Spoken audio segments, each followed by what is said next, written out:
İslam coğrafyasına zehirli bir hançer gibi saplanmış şımarık devlet İsrail bu gücü Avrupa ülkelerinden almakta, emperyalist küresel yapılardan almakta, Müslümanlara yönelik yaptığı şiddet eylemlerini her yıl dozunu biraz daha artırmaktaydı. Hepimizin bildiği gibi kutsal ayımız olan Ramazan ayları Müslümanlara saldırısız geçmiyordu ve yapılan bu zulümler, yapılan bu işkenceler diğer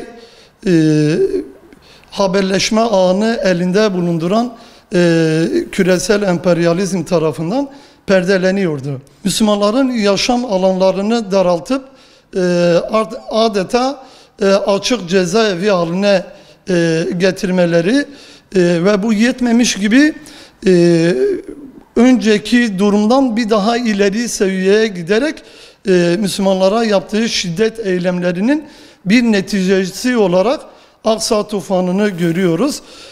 Aksa Tufanı Müslümanların onurudur.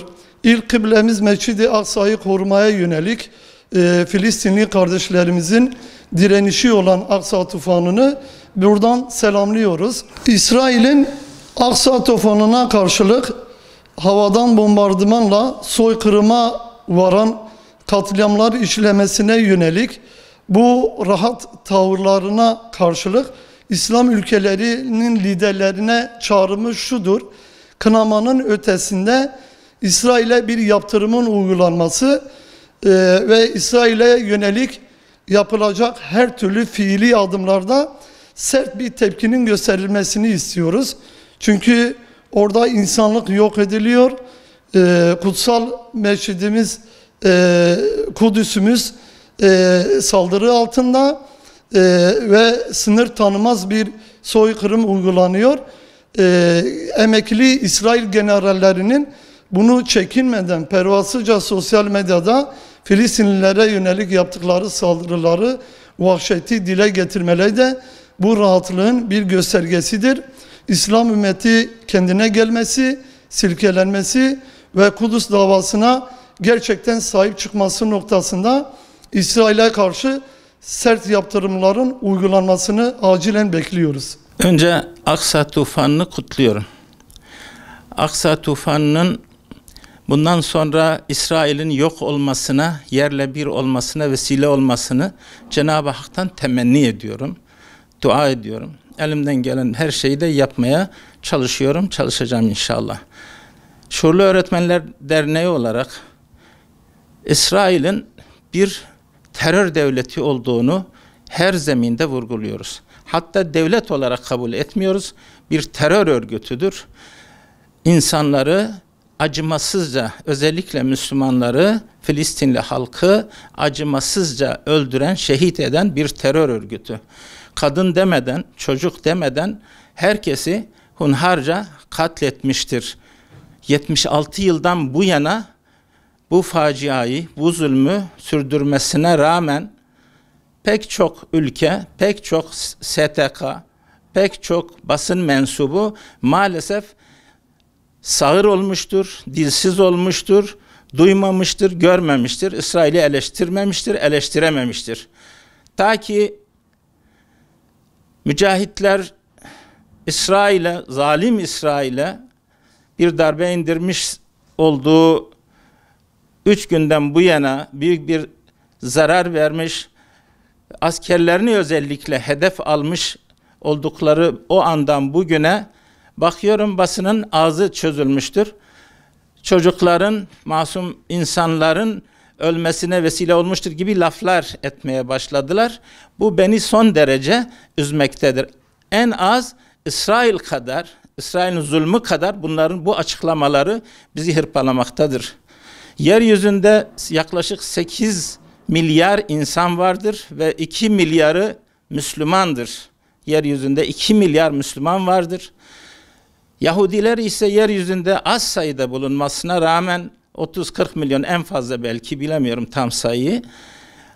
Büyük bir dünyada, yeryüzünde büyük bir zarar, büyük bir katliam, büyük bir sömürü düzenini oluşturmuşlardır.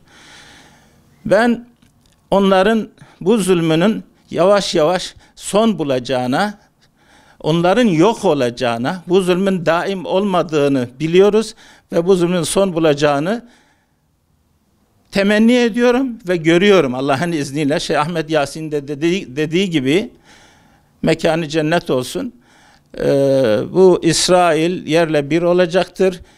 İşgal edilmiş topraklar esas sahiplerini bulacaktır. Devletler, mesela Kuzey Kore gibi, Venezuela gibi, İran gibi ülkeler mazlum Filistin halkının yanında yer aldıklarını beyan etmektedirler. Kudüs-i Şerif bütün ümmetin mukaddesatıdır. Bütün ümmetin harem-i şerifidir. Bütün ümmet için çok çok önemlidir. Aynen Kabe-i Muazzama gibi, Medine'deki harem gibi, Mescid-i Aksa'da harem-i şeriftir ve oranın muhakkak muhafazasını bütün Müslümanlar üstlenmelidir. Özellikle bu süreçte İsrail'i telin etmek yetmiyor. İsrail'in bütün mallarını, bütün müminlerin veya vicdanlı olan bütün insanların boykot etmesini özellikle rica ediyoruz. Pek çok ürünleri vardır. Bilemiyorum, diğerlerinin listeleri vardır basında. Bu mallara bütün topyekün bir ümmet olarak ambargo koymak ve hiç almamak zorundayız. O malları almak büyük bir günah olarak telakki ediyoruz. Cenab-ı Hak zalimlerin zulmünü ancak güçlü müminler, bir araya gelmiş müminlerin eliyle son verecektir. Allah'ın adeti böyledir, sünnetullah böyledir. Güçlü olmak lazım. Erbakan hocamızın dediği gibi İslam birliğini oluşturarak, güçlerimizi birleştirerek güçlü olabiliriz. Teknolojiyi iyi kullanmak zorundayız. Onlara merhametsiz, zalim insanlardan merhamet dilenemeyiz. Mümin gururludur, şereflidir, izzetlidir, onurludur. Kendi aralarında merhametli, düşmana, küffara, zalime karşı ise onurlu ve izzetlidirler. Teşekkür ederim.